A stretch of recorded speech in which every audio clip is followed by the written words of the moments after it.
1 Samuel 16. The Lord said to Samuel, "How long will you mourn for Saul, since I have rejected him as king over Israel?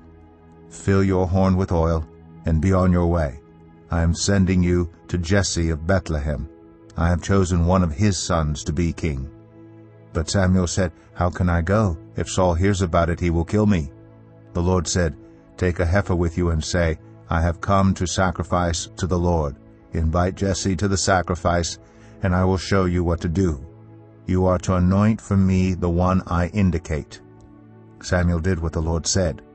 When he arrived at Bethlehem, the elders of the town trembled when they met him. They asked, "Do you come in peace?"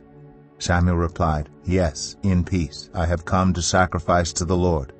Consecrate yourselves and come to the sacrifice with me." Then he consecrated Jesse and his sons and invited them to the sacrifice. When they arrived, Samuel saw Eliab and thought, "Surely the Lord's anointed stands here before the Lord." But the Lord said to Samuel, "Do not consider his appearance or his height, for I have rejected him. The Lord does not look at the things people look at. People look at the outward appearance, but the Lord looks at the heart." Then Jesse called Abinadab and had him pass in front of Samuel. But Samuel said, "The Lord has not chosen this one either." Jesse then had Shammah pass by, but Samuel said, "Nor has the Lord chosen this one." Jesse had 7 of his sons pass before Samuel. But Samuel said to him, "The Lord has not chosen these." So he asked Jesse, "Are these all the sons you have?" "There is still the youngest," Jesse answered. "He is tending the sheep." Samuel said, "Send for him. We will not sit down until he arrives." So he sent for him and had him brought in. He was glowing with health and had a fine appearance and handsome features. Then the Lord said, "Rise and anoint him. This is the one." So Samuel took the horn of oil and anointed him in the presence of his brothers, and from that day on the Spirit of the Lord came powerfully upon David. Samuel then went to Ramah. Now the Spirit of the Lord had departed from Saul, and an evil spirit from the Lord tormented him. Saul's attendant said to him, "See, an evil spirit from God is tormenting you. Let our Lord command his servants here to search for someone who can play the lyre. He will play when the evil spirit from God comes on you, and you will feel better." So Saul said to his attendants, "Find someone who plays well and bring him to me." One of the servants answered, "I have seen a son of Jesse of Bethlehem who knows how to play the lyre. He is a brave man and a warrior. He speaks well and is a fine-looking man, and the Lord is with him." Then Saul sent messengers to Jesse and said, "Send me your son David, who is with the sheep." So Jesse took a donkey loaded with bread, a skin of wine, and a young goat, and sent them with his son David to Saul. David came to Saul and entered his service. Saul liked him very much, and David became one of his armor-bearers. Then Saul sent word to Jesse, saying, "Allow David to remain in my service, for I am pleased with him." Whenever the Spirit from God came on Saul, David would take up his lyre and play. Then relief would come to Saul, he would feel better, and the evil spirit would leave him. 1 Samuel 17. Now the Philistines gathered their forces for war and assembled at Socoh in Judah. They pitched camp at Ephes-Dammim, between Socoh and Azekah.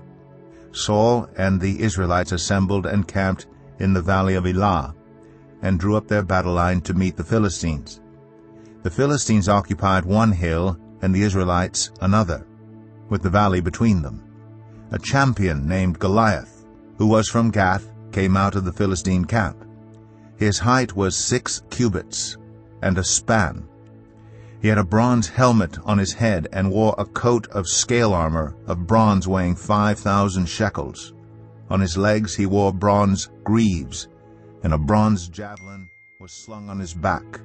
His spear shaft was like a weaver's rod, and its iron point weighed 600 shekels.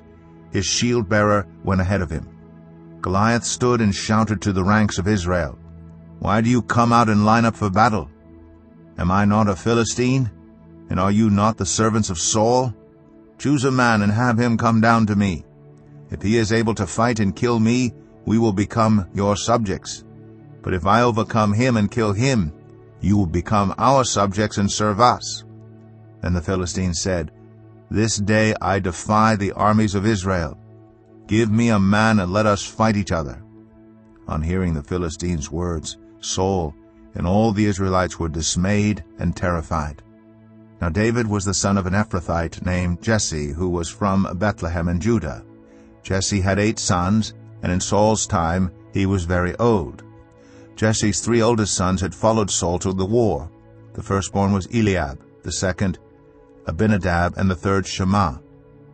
David was the youngest. The 3 oldest followed Saul, but David went back and forth from Saul to tend his father's sheep at Bethlehem. For 40 days the Philistine came forward every morning and evening and took his stand. Now Jesse said to his son David, "Take this ephah of roasted grain and these 10 loaves of bread for your brothers, and hurry to their camp. Take along these 10 cheeses to the commander of their unit. See how your brothers are, and bring back some assurance from them. They are with Saul and all the men of Israel in the valley of Elah, fighting against the Philistines." Early in the morning David left the flock in the care of a shepherd, loaded up, and set out as Jesse had directed. He reached the camp as the army was going out to its battle positions, shouting the war cry. Israel and the Philistines were drawing up their lines facing each other. David left his things with the keeper of supplies, ran to the battle lines, and asked his brothers how they were. As he was talking with them, Goliath, the Philistine champion from Gath, stepped out from his lines and shouted his usual defiance, and David heard it. Whenever the Israelites saw the man, they all fled from him in great fear. Now the Israelites had been saying, "Do you see how this man keeps coming out? He comes out to defy Israel. The king will give great wealth to the man who kills him. He will also give him his daughter in marriage, and will exempt his family from taxes in Israel." David asked the men standing near him, "What will be done for the man who kills this Philistine and removes this disgrace from Israel? Who is this uncircumcised Philistine, that he should defy the armies of the living God?" They repeated to him what they had been saying and told him, "This is what will be done for the man who kills him." When Eliab, David's oldest brother, heard him speaking with the men, he burned with anger at him and asked, "Why have you come down here? And with whom did you leave those few sheep in the wilderness? I know how conceited you are and how wicked your heart is. You came down only to watch the battle." "Now what have I done?" said David. "Can't I even speak?" He then turned away to someone else and brought up the same matter. And the men answered him as before. What David said was overheard and reported to Saul, and Saul sent for him. David said to Saul, "Let no one lose heart on account of this Philistine. Your servant will go and fight him." Saul replied, "You are not able to go out against this Philistine and fight him. You are only a young man, and he has been a warrior from his youth." But David said to Saul, "Your servant has been keeping his father's sheep.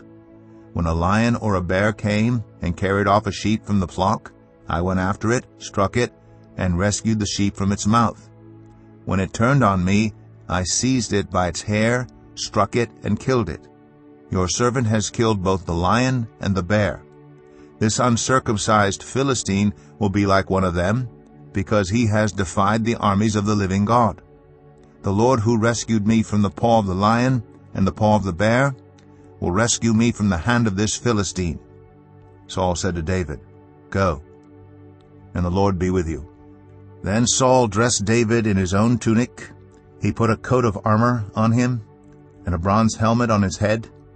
David fastened on his sword over the tunic and tried walking around, because he was not used to them.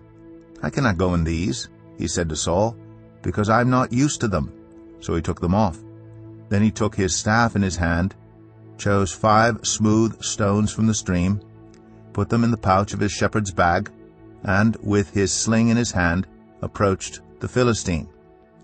Meanwhile the Philistine, with his shield-bearer in front of him, kept coming closer to David. He looked David over and saw that he was little more than a boy, glowing with health and handsome, and he despised him.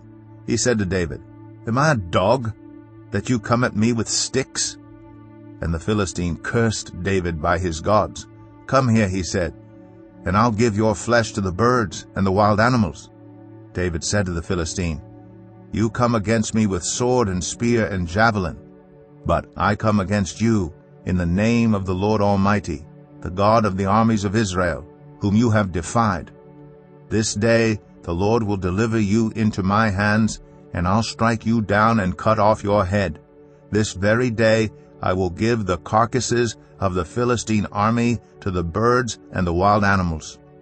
And the whole world will know that there is a God in Israel.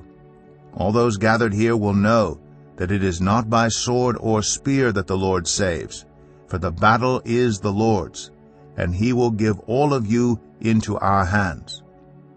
As the Philistine moved closer to attack him, David ran quickly toward the battle line to meet him. Reaching into his bag and taking out a stone, he slung it and struck the Philistine on the forehead. The stone sank into his forehead, and he fell